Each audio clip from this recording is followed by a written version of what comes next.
ব্যাংকে ৯০০ থেকে ১,০০০ কোটি টাকা থাকার গল্প করতে বেশ পছন্দই করতেন বিসিবির সাবেক সভাপতি নাজমুল হাসান পাপন। যদিও তার আমলে একটা স্পিন বোলিং মেশিন কিনতে পারেনি ধোনি এই ক্রিকেট বোর্ড।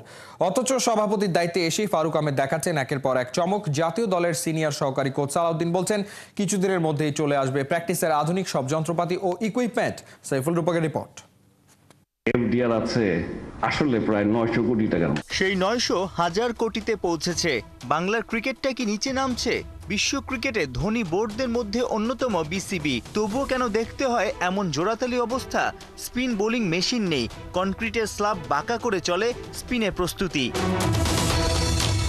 ব্যাংকে কোটি কোটি টাকা থাকার গল্প গর্ব করেই বলতেন বিসিবির সাবেক সভাপতি নাজমুল হাসান পাপন। নানান খাতে তাদের দুর্নীতি আর অপ্রয়োজনীয় খরচের তথ্যও বেরিয়ে আসছে, কিন্তু ব্যাটারদের পোক্ত করতে স্পিন বোলিং মেশিন কেনার প্রয়োজনীয়তাই অনুভব করেনি পাপনের বোর্ড। সাবেক কোচ হাতুরু সিংহে ও পোথাসরাও কি বোঝাতে ব্যর্থ হয়?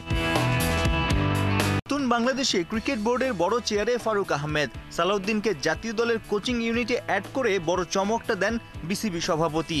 দায়িত্ব পেয়ে বসে নেই, যেসব ফ্যাসিলিটিস বাড়ালে ক্রিকেটারদের স্কিল বাড়বে সেই লিস্টও বোর্ডকে দিয়েছেন মোহাম্মদ সালাউদ্দিন। মিডল ওভারে যে বাংলাদেশের ব্যাটাররা স্পিনটা খারাপ খেলে আপনিই বলছেন।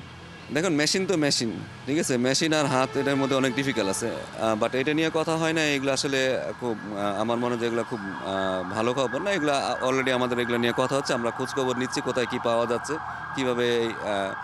আগের যে একজন কোচ আসলে বলে গেছে যে তাকে দেয় না, আমি জানি না, কিন্তু বাট আমি যখন বলছি আমাকে তো বলছে আমাকে এনে দিবে। সো এটা তো আসলে খুব বড় ফ্যাক্টর না।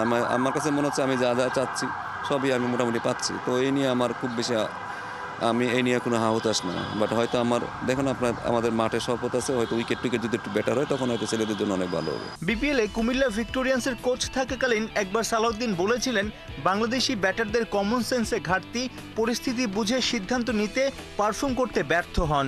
সেই সমস্যার সমাধানে এখন কতটা তৎপর জাতীয় দলের সিনিয়র সহকারী কোচ? এইচপিটা খুব ইম্পর্টেন্ট জায়গা। এইচপি এই জায়গাটা আসলে আর আমার মনে হয় আরও ভালোভাবে কাজ করা উচিত, কারণ অনেক জিনিস আমাদের যেটা ন্যাশনাল টিমে বলতে হইতেছে সেটা আসলে আমাদের বলা উচিত ছিল না। আমি যেটা মনে করি, আমার যেটা তৈরি হয়ে আসতো, হ্যাঁ, এটা অনেক কিছুই আসলে আমাদের ওইটা একটা ন্যাশনাল টিমের ছেলেরা আসলে বলা উচিত না, আমি যেটা মনে করি। বাট আমাদের হয়তো বলতে হইতেছে। তার মানে হয়তো আমাদের কোথাও না কোথাও কিছু আসলে আগের থেকে হয়তো আমরা শিখে আসতেছি না, বা এটা পরে এসে শিখতে হইতেছে। সো এইখানে আমাদের আসলে এখানে সবারই হেল্প করতে হবে। যারা 19 আছে, 19 থেকে শুরু করে একেবারে আমাদের এই জায়গাটা যদি আমার একটা ভালো চেইন থাকে, তাহলে আমার মনে হয় এইটা যদি একটা, আমার মনে হয় যে এই 19 এইচপি, বাংলা টাইগার এবং ন্যাশনাল টিম, এদের মধ্যে যদি একটা ভালো সমঝোতা থাকে আমার মনে হয় তাহলে হয়তো আমরা আমরা আসলে সঠিক জায়গায় যেতে পারবো। এছাড়া আসলে আমার মনে হয় না সবাই যদি ইন্ডিভিজুয়ালি আলাদা আলাদা কাজ করে সেখানে আসলে ভালো কিছু হওয়ার সম্ভাবনা নেই। আগে যেমন একটা সময় ছিল ছেলেদের জোর করে হয়তো জিমে পাঠানো হতো, কিন্তু এখন কিন্তু তাদেরকে সবাই নিজের ফিটনেসের ব্যাপারে, নিজের খাদ্যাভ্যাসের ব্যাপারে, নিজের প্র্যাকটিসের ব্যাপারে সবাই কিন্তু অনেক সচেতন। তো এইগুলোই আসলে একটা সময় কালচারটা যখন চেঞ্জ হয়ে যাবে তখন হয়তো আরও ভালো অবস্থায় যাবো আমাদের। সালাউদ্দিনকে পেয়ে ক্রিকেটাররা খুশি, ওদের বিশ্বাস আসছে দিনে দৃশ্যমান হবে উন্নতি।